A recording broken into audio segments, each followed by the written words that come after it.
PHK, saya kirimi duit. Esensi silaturahmi jalan, esensi beramal tetap jalan. Demi Allah, mereka yang Terima kasih Pak Ustadz. tapi ini sangat menginspirasi. Luar biasa ini. Penjelasannya singkat, padat, jelas. Mudah-mudahan bisa dipahami oleh banyak warga masyarakat kita. Dalam hidup ini, begitu juga agama, ada disebut hukum kausalitas, sebab akibat. Kenapa narkoba, khamar dilarang? Karena dia merusak otak kita. Nah sekarang kenapa mudik dilarang? Karena menurut hasil data dan fakta, bukan katanya ya, bukan katanya, tapi data dan fakta bahwa berkerumun itu potensial menularkan wabah. Dan kita belajar dari negara India yang sampai sekarang hari ini itu rekor 400.000 orang tertular positif. Awalnya dari mana? Berkumpulnya orang di sungai. Nah, masyarakat sekarang terutama di Indonesia pasca Ramadan sangat potensial berkumpul itu di hari raya. Hari raya momen untuk mudik. Mudik inilah yang ditengarai bahwa dia sangat potensial melahirkan penularan yang baru.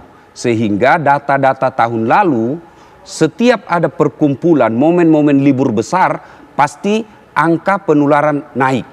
Dari situ pemerintah tentu tidak boleh tinggal diam. Maka pemerintah membuat kebijakan. Itu dari segi persepsi pemerintah. Dari perspektif agama, jangankan yang mudik hanya sebuah tradisi. Syariat Islam yang wajib saja itu boleh menjadi sunnah dan boleh ditiadakan ketika mengancam keselamatan jiwa. Sholat Jumat wajib, itu sholat Jumat. Tapi ketika diyakinkan, dipahamkan bahwa sholat Jumat berkumpul itu potensial untuk menularkan wabah, maka sholat Jumat bisa ditiadakan. Yang wajib bisa menjadi sunnah, menjadi sholat duhur. Apalagi sebuah tradisi. Nah aneh saya melihat di medsos, di TV, kan tujuannya ini orang dilarang mudik supaya kau jangan berkumpul. Tapi ternyata setelah dibalikkan pulang, dihadang sama polisi, dia pulang ke Jakarta. Berkumpulnya di Tanah Abang. Ini namanya beleng-beleng. Aslinya ini beleng-beleng. Kau dilarang pulang kampung supaya kau tidak kumpul. Kenapa kau berkumpul di mall? Kenapa kau berkumpul di pasar?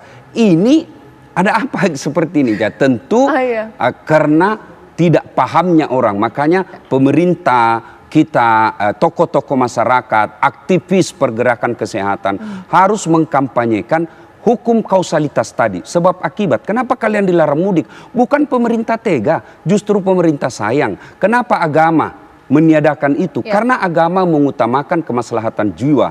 Dalam hukum Islam, dalam maqasid syariah, kenapa ada hukum Islam? Ada 5. Satu diantaranya hibsun nafas, memelihara jiwa. Dalam kaitan memelihara jiwa inilah yang sehingga mudik ditiadakan. Saya simpel sekali Mbak, kalau ada orang mengatakan tidak percaya corona, saya bilang sini kok. Saya bawa ke ruang isolasi. Kau buka maskermu, bermalam kau di situ di sampingnya itu. Tidak berani juga, tidak berani juga. Nah sekarang memang ada kelelahan. Itulah sebabnya kita harus memaknai kembali surah Wal Asr. Ini surat pendek tapi maknanya sangat panjang. Wal Asr, demi masa, sesungguhnya manusia dalam keadaan merugi kecuali yang beriman dan beramal soleh, nasihat menasehati dalam kebaikan dan nasihat menasehati dalam kesabaran. Ini sekarang poin keduanya, nasihat menasehati dalam kesabaran. Memang kita lelah di kota macet, kerjanya juga sudah rutinitas kita sudah membosankan. Kita perlu penyegaran, ketemu ibu, ketemu bapak. Tapi kondisinya tidak memungkinkan, maka di sinilah dibutuhkan kesabaran. Orang yang sabar itu awalnya tidak mungkin tercapai kalau tidak ada iman. Maka Ramadan ujian keimanan. Kalau Anda mampu menekan kesabaran, karena esensi puasa itu satu diantaranya adalah meningkatkan kesabaran kita. Tapi kalau gara-gara mudik lalu tidak mampu menahan kesabarannya, berarti puasa kita yang 30 hari tidak manfaat dong memperbaiki akhlak kita. Memang kita rindu sama orang tua, tapi ada solusinya. Apa solusinya? Video call. Hai guys, Mama, saya di Jakarta tidak boleh mudik. Mengurangi kalau esensi silaturahmi tidak usah. Oh enggak, silaturahmi itu yang penting ada komunikasi. Biar bapak pulang kampung, ibu pulang kampung tapi membawa wabah dan orang satu kampung tahu, saat bawa penyakit, geger satu kampung, saya dimusuhi.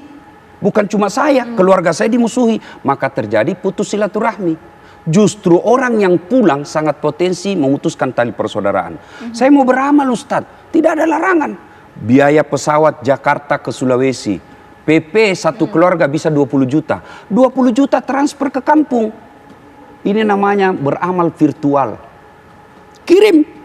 Saya mau sumbang di masjid ada, oke saya sumbang. Ada di situ keluarga yang lagi susah, oke di PHK saya kirimi duit.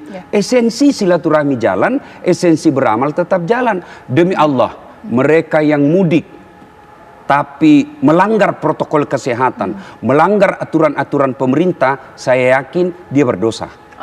Tetapi mereka yang menahan dirinya mudik karena mempertimbangkan kemaslahatan umat, saya yakinkan hadiah dari Allah. Siapa yang menyelamatkan satu jiwa manusia, sesungguhnya sama dia menyelamatkan satu penduduk dunia.